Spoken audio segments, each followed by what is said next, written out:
हाँ जी, नमस्कार दोस्तों, स्वागत है आपका एक बार फिर से हमारे यूट्यूब चैनल परीक्षा गाइड पर।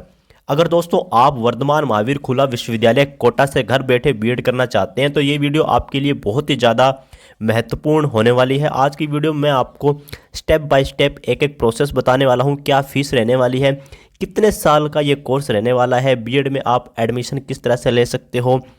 ठीक है दोस्तों, एक एक चीज़, एज क्या रहनी चाहिए, क्वालिफिकेशन क्या चाहिए, कितने परसेंट चाहिए, सब कुछ इस वीडियो में आपको देखने को मिलेगा। वीडियो को लास्ट तक जरूर देखकर जाना और इस पूरी पीडीएफ को लेने के लिए आप अपने टेलीग्राम चैनल को ज्वाइन कर सकते हैं, जिसका लिंक डिस्क्रिप्शन में दिया हुआ है। तो आइए करते हैं वीडियो को शुरू। दोस्तों आप यहाँ पर देख सकते हो 70/2024-25 के लिए है, इसे आप पढ़ सकते हो। यहाँ पर पाठ्यक्रम मान्यता संबंधित महत्वपूर्ण तथ्य, मतलब कि यूनिवर्सिटी को मान्यता मिली हुई है तो इसे पढ़ने की ज़्यादा ज़रूरत नहीं है। आगे चलते हैं। यहाँ पर मान्यता से संबंधित लेटर दिया हुआ है।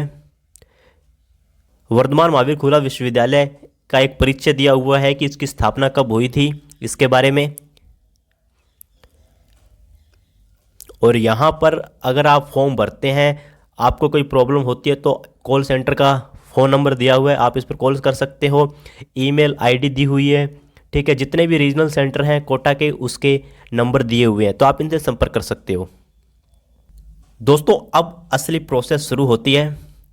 ऑनलाइन आवेदन फॉर्म भरने की प्रारंभिक तिथि 13 जनवरी 2024 से आपके फॉर्म शुरू हो चुके हैं और आपके फॉर्म भरने की जो अंतिम तिथि है वो 31 जनवरी 2024 है। दोस्तों आपके फॉर्म ऑनलाइन ही भरे जाएंगे, ऑफलाइन नहीं भरे जाएंगे, ठीक है। दोस्तों यहाँ लिखा है योग्यता, सेवारत प्राइमरी शिक्षक, जो निम्नलिखित तीनों योग्यताएं एक साथ रखते हो उनके लिए है। तो इसमें पहले लिखा है स्नातक या स्नातकोत्तर कला विज्ञान वाणिज्य परीक्षा सामान्य वर्ग न्यूनतम 50%, बीटेक स्नातक विज्ञान गणित विशेषज्ञता के साथ सामान्य वर्ग न्यूनतम 55% से उत्तीर्ण हो।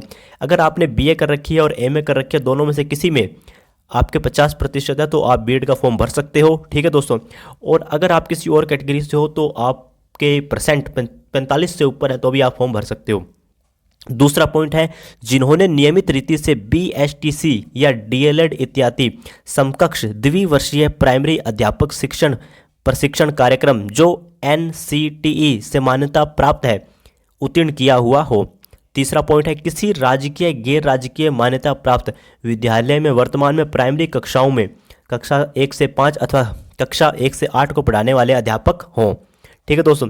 वहीं आगे लिखा है राजस्थान के अनुसूचित जाति जनजाति अन्य पिछड़ा वर्ग अति पिछड़ा वर्ग दिव्यांग तथा विधवा एवं तलाकशुदा महिला अभ्यर्थियों को उक्त स्नातक स्नातकोत्तर अर्हता प्रतिशत में 5% की छूट प्रदान की जाएगी। दोस्तों आगे बात करते हैं। यहाँ समकक्ष से तात्पर्य शिक्षण प्रशिक्षण कार्यक्रम 2 वर्ष की पूर्ण अवधि का नियमित रीति से किया हुआ होना चाहिए तथा एनसीटीई से मान्यता प्राप्त होना चाहिए। इससे कम अवधि के किए हुए पाठ्यक्रम के आधार पर किसी राज्य सरकार ने प्रार्थी को तृतीय श्रेणी अध्यापक की नियुक्ति दे दी हो तो भी यह दावा नहीं किया जा सकता कि वह शिक्षण प्रशिक्षण कार्यक्रम 2 वर्षीय बीएसटीसी डीएलएड के समकक्ष है। प्रार्थी स्वयं उस पाठ्यक्रम की अवधि तथा बीएसटीसी डीएलएड का एनसीटीई से मान्यता का प्रमाण पत्र प्राप्त कर ही प्रवेश फॉर्म भरे व संलग्न करें। चयन होने पर काउंसलिंग के समय उसे प्रस्तुत करना होगा। दूसरा पॉइंट है यदि किसी अभ्यर्थी के बीएसटीसी या डीएलएड की अंक तालिका प्रमाण पत्र परीक्षा सत्र और परिणाम घोषणा की तिथि में 2-3 माह से ज़्यादा का अंतर हो तो प्रार्थी इस बात का प्रमाण पत्र प्रस्तुत करेगी उसके प्रथम वर्ष एवं द्वितीय वर्ष का नियमित रीति से पूर्ण करने का शिक्षण सत्र क्या है। ऐसे विद्यार्थी अपनी संस्थान से जारी स्थानांतरण प्रमाण पत्र अथवा चरित्र प्रमाण पत्र पर लिखवा कर प्राप्त करें, तभी प्रवेश आवेदन पत्र भरें, ठीक है दोस्तों। आगे लिखा है इस मूल प्रमाण पत्र को आवेदन फॉर्म के साथ संलग्न करें एवं प्रवेश काउंसलिंग के समय प्रस्तुत करें। दोस्तों आगे नोट डालकर लिखा हुआ है शिक्षण अनुभव में न्यूनतम 2 वर्ष के अनुभव की बाध्यता नहीं है। मतलब कि पहले एक्सपीरियंस होना जरूरी था 2 साल का, अब उसे हटा दिया गया है।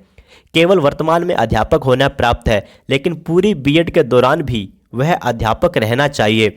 यदि कोई विद्यार्थी परीक्षा काल के दौरान आवेदन कर रहा है तो विभाग से स्वीकृति लेना उसकी स्वयं की जिम्मेदारी है। विभाग उसे किन्हीं शर्तों पर स्वीकृति देता है और बीएड अवधि में नियमित समय पर यदि कोई घटक पूर्ण नहीं कर पाता है तो विश्वविद्यालय इसके लिए जिम्मेदार नहीं होगा। बीएड के दोनों वर्षों के संभावित कैलेंडर में उल्लेखित तिथियों में किसी कारणवश परिवर्तन हो तो वह विद्यार्थियों को मान्य होगा। आगे लिखा है, वही विद्यार्थी स्नातकोत्तर विषय का उल्लेख करे जिसका स्नातक में वांछित प्रतिशत सामान्य वर्ग 50%, आरक्षित वर्ग 45% नहीं है और स्नातकोत्तर में यह वांछित प्रतिशत है। यदि किसी विद्यार्थी ने 2 विषयों में स्नातकोत्तर कर रखा है तो उसी स्नातकोत्तर विषय का उल्लेख करें जिससे संबंधित शिक्षण विषय बीएड में लेना है। ठीक है दोस्तों, ये समझ आ गया होगा आपको। अगर आपने 2 विषय में स्नातकोत्तर कर रखा है तो आपको उसी विषय को लेना है जो आप बीएड में लेना चाहते हो। अगला पॉइंट है, जिन विद्यार्थियों को स्नातक एवं स्नातकोत्तर अंक तालिका में CGPA ग्रेड मिला है वह अपने विश्वविद्यालय से उस ग्रेड को प्रतिशत में बदलवाकर ही आवेदन फॉर्म के साथ संलग्न करें। पाठ्यक्रम अवधि न्यूनतम 2 वर्ष है, अधिकतम 5 वर्ष है। इसका क्रेडिट 75 है। पाठ्यक्रम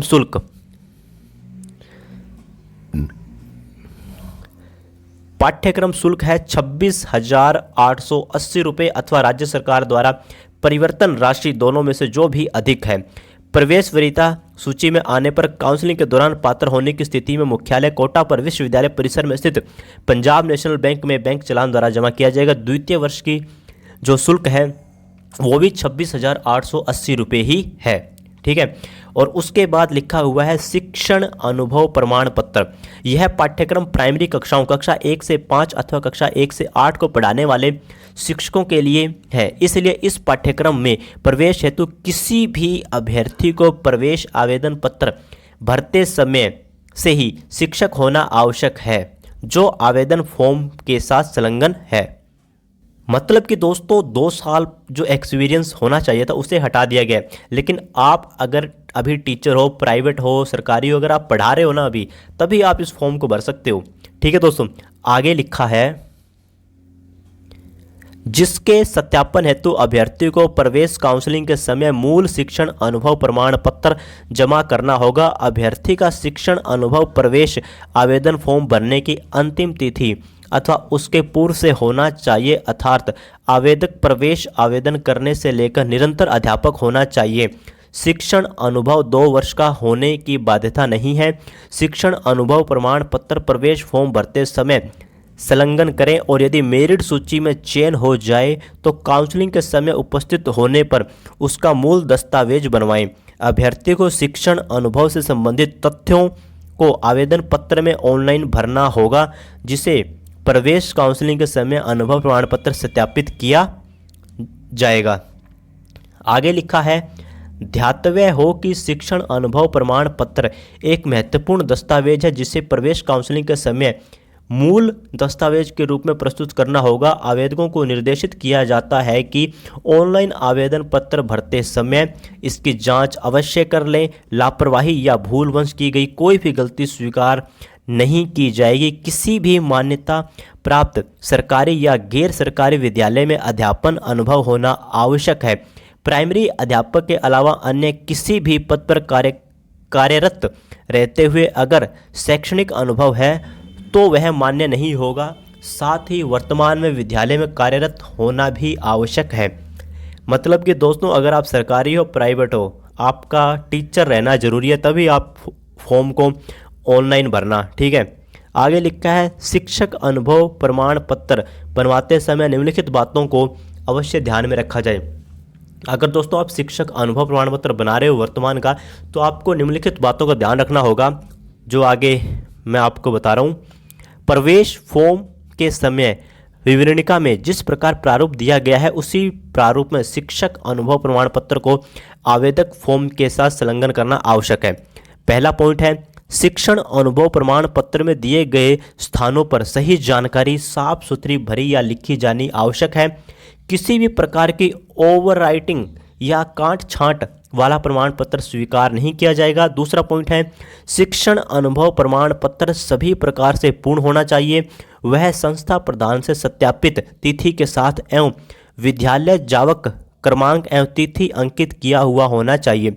निजी मान्यता प्राप्त विद्यालय में कार्यरत अभ्यर्थी को उस विद्यालय की राज्य या केंद्र सरकार से मान्यता पंजीकरण संख्या में दिनांक भरना आवश्यक है।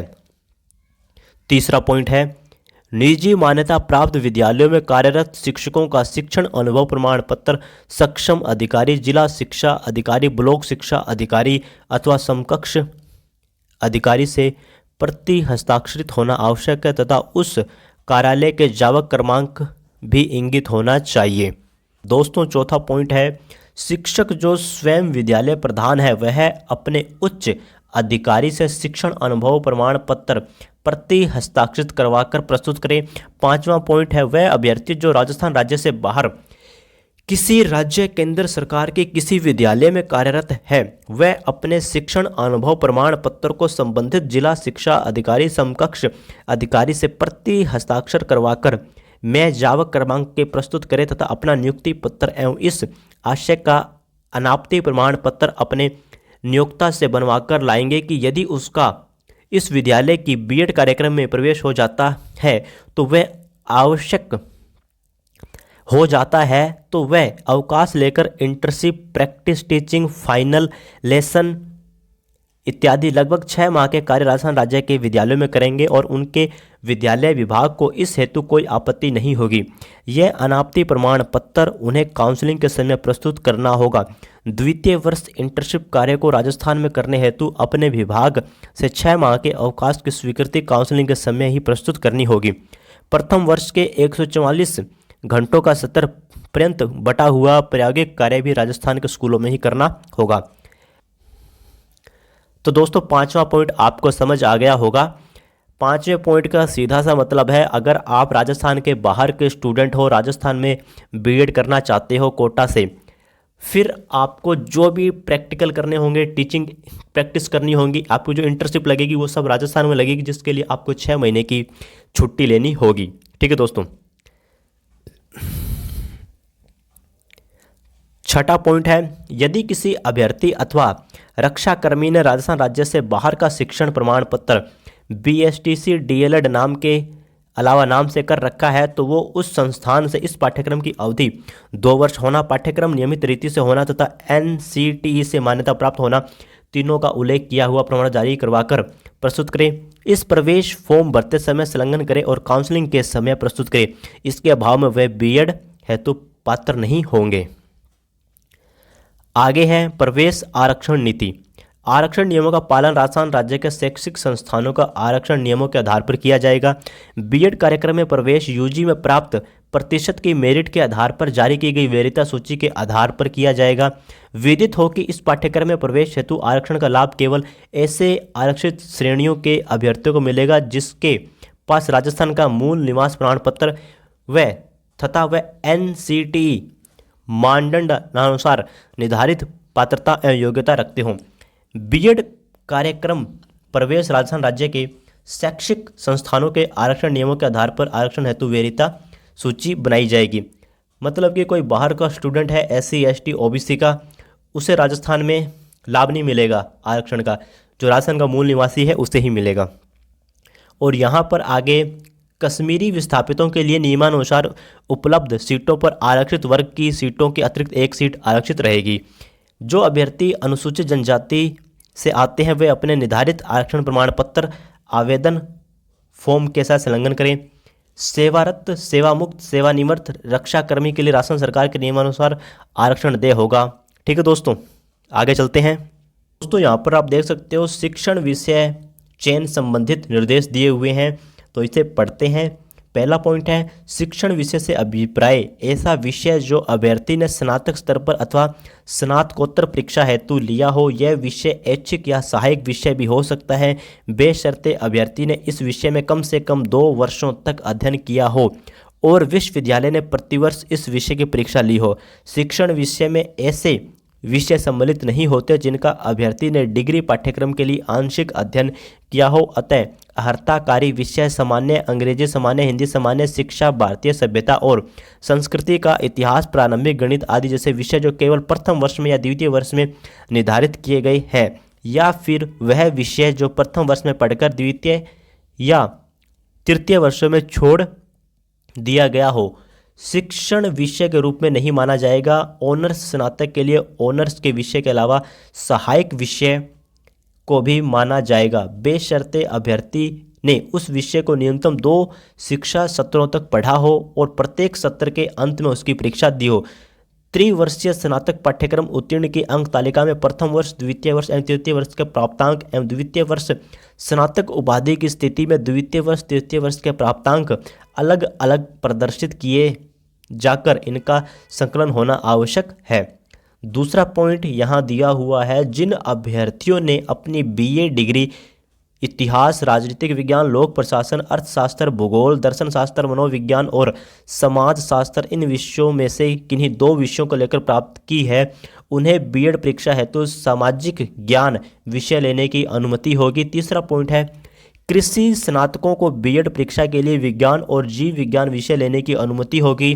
सामान्य विज्ञान विषय लेने की अनुमति उन अभ्यर्थियों के लिए भी रहेगी जिन्होंने अपनी बीएससी डिग्री होम साइंस विषय लेकर अथवा बीएससी परीक्षा रसायन विज्ञान और जीव विज्ञान का कोई विषय अर्थात जीव विज्ञान अथवा वनस्पति विज्ञान अथवा जंतु विज्ञान विषय लेकर उत्तीर्ण की हो।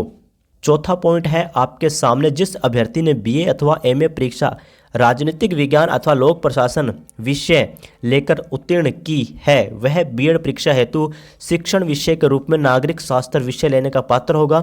जहां किसी अभ्यर्थी ने स्नातक परीक्षा के संकाय से भिन्न एक ही संकाय के 2 विषयों में स्नातकोत्तर परीक्षा उत्तीर्ण की हो और स्नातकोत्तर परीक्षा के दोनों विषय शाला शिक्षण विषय हों और अभ्यर्थी दोनों विषय अध्ययन विषय के रूप में चुनना चाहे तो उसके स्नातकोत्तर परीक्षा का विषय दिया जा सकता है। 5वां पॉइंट है, वाणिज्यिक स्नातक अर्थशास्त्र विषय नहीं ले सकता। 6ठा पॉइंट है, अभ्यर्थी जिनके स्नातक स्नातकोत्तर परीक्षा में पढ़े हुए विषयों के आधार पर बीएड पाठ्यक्रम में पढ़ाए जाने वाले कोई 2 विषय नियमानुसार नहीं बनते हैं, वह बीएड प्रवेश परीक्षा में बैठने हेतु पात्र नहीं है। बीबीए, बीसीए, बीएससी, बायोटेक्नोलॉजी या अन्य कोई ऐसे स्नातक डिग्री उत्तीर्ण अभ्यर्थी जिनके नियमानुसार बीएड पाठ्यक्रम में पढ़ाए जाने वाले विद्यालयी विषय नहीं बनते, वह भी बीएड प्रवेश परीक्षा में बैठने हेतु पात्र नहीं है। आगे लिखा है, आवेदकों के लिए ऑनलाइन प्रवेश आवेदन पत्र भरने हेतु सामान्य निर्देश। पहला पॉइंट है, अभ्यर्थी को बीएड प्रवेश वेदा फॉर्म भरते समय अपनी पात्रता एवं कैटेगरी का निर्धारण स्वयं करना होगा। ऑनलाइन प्रवेश फॉर्म भरते समय आपको सभी मूल दस्तावेज की प्रति लगानी है। विश्वविद्यालय द्वारा इसकी जांच पुनः काउंसलिंग के समय की जाएगी। आपकी बीएड कार्यक्रम में प्रवेश मेरिट के आधार पर किया जाएगा। वरीयता सूची में आने पर काउंसलिंग के लिए बुलाए जाएंगे। उस समय आपके सभी मूल दस्तावेज की जांच की जाएगी। कोई गलती जानकारी पाई गई तो आपको बीएड में प्रवेश नहीं मिलेगा। अतः वह ही अभ्यर्थी बीएड प्रवेश फॉर्म भरें जो इसकी पात्रता रखते हों। दूसरा पॉइंट है आपके सामने, एकल बैठक परीक्षा पद्धति में स्नातक परीक्षा उत्तीर्ण अभ्यर्थी चाहे उन्होंने बाद में स्नातकोत्तर परीक्षा उत्तीर्ण क्यों न कर ली हो, बीएड प्रवेश परीक्षा में बैठने हेतु पात्र नहीं है। इस प्रकार 10th + 2 + 3 या 10th + 1 + 3 परीक्षा पद्धति से परीक्षा उत्तीर्ण नहीं करने वाले अभ्यर्थी भी बीएड प्रवेश परीक्षा हेतु पात्र नहीं है। आवेदक का प्रवेश में वरीयता सूची में स्थान आने के पश्चात विश्वविद्यालय के पास यह अधिकार है कि वह आवेदक की शैक्षणिक योग्यता एवं शैक्षिक अनुभव प्रमाण पत्र की जांच करें। किसी भी समय दोषी पाए जाने पर आवेदक का प्रवेश निरस्त किया जाएगा, वह फीस जब्त कर ली जाएगी। अगला पॉइंट है, विश्वविद्यालय द्वारा अपूर्ण ऑनलाइन आवेदनों को स्वीकृत नहीं किया जाएगा, ना ही उन पर किसी प्रकार का पत्र व्यवहार किया जाएगा।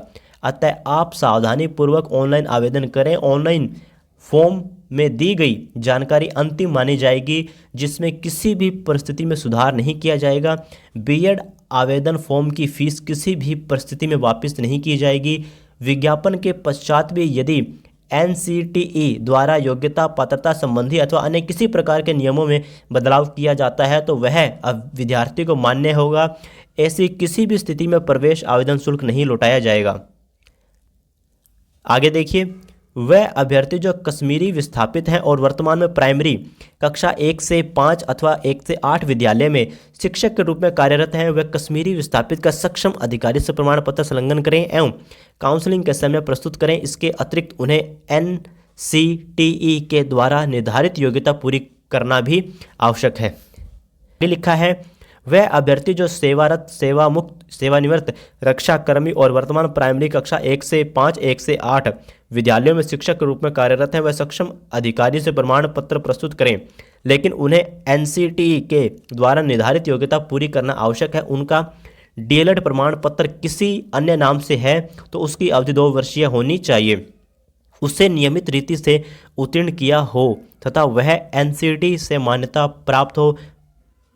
दोस्तों आगे लिखा है, बीएड कार्यक्रम जनवरी 2024 प्रवेश में वरीयता सूची के लिए मेरिट निर्माण के लिए न्यूनतम योग्यता के साथ बीएड कार्यक्रम 17 जनवरी 2024 के प्रवेश नियम। आपको कौन कौन से आपके पास डॉक्यूमेंट वगैरह होना चाहिए उसका दिया हुआ है। पहला है, यूजी में प्राप्त प्रतिशत को आधार बनाकर मेरिट बनाई जाएगी। दूसरा पॉइंट है, यूजी में समान प्रतिशत होने की स्थिति में 10वीं में प्राप्त प्रतिशत को मान्य किया जाएगा। तीसरा पॉइंट है, 12वीं में समान प्रतिशत होने की स्थिति में 10वीं में प्राप्त प्रतिशत को मान्य किया जाएगा। चौथा पॉइंट है, 10वीं समान प्राप्त प्रतिशत होने की स्थिति में शिक्षण अनुभव को मान्य किया जाएगा। पांचवा पॉइंट है, शिक्षण अनुभव में समानता होने की स्थिति में अधिक उम्र को मान्य किया जाएगा।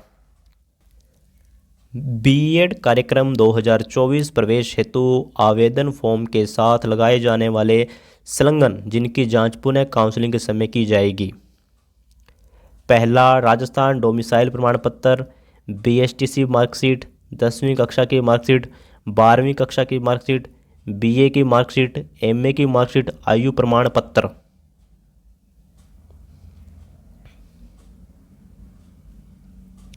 शिक्षण अनुभव प्रमाण पत्र विश्वविद्यालय द्वारा दिया गया प्रारूप में जाति प्रमाण पत्र, सेवारत, सेवा मुक्त, सेवानिवृत्त, रक्षाकर्मी प्रमाण पत्र 1 वर्ष से पूर्व का नहीं होना चाहिए। कश्मीरी विस्थापित प्रमाण पत्र, तलाकशुदा महिला प्रमाण पत्र, न्यायालय द्वारा दी गई तलाक की प्रति सक्षम अधिकारी द्वारा हस्ताक्षरित। विकलांग प्रमाण पत्र, आवेदन फॉर्म में दी गई जानकारी अंतिम मानी जाएगी, जिसमें किसी भी परिस्थिति में सुधार नहीं किया जाएगा। शिक्षण अनुभव प्रमाण पत्र का प्रारूप ये है, इसी तरह आपको बनवाना है। तो ये थी आपकी बीएड से संबंधित टोटल इन्फॉर्मेशन। कुछ भी अगर आपको समझ नहीं आता है तो आप कमेंट कर सकते हैं, आपके सभी रिप्लाई कमेंट में दे दिए जाएंगे और हमारा टेलीग्राम चैनल को ज़रूर ज्वाइन करना। धन्यवाद।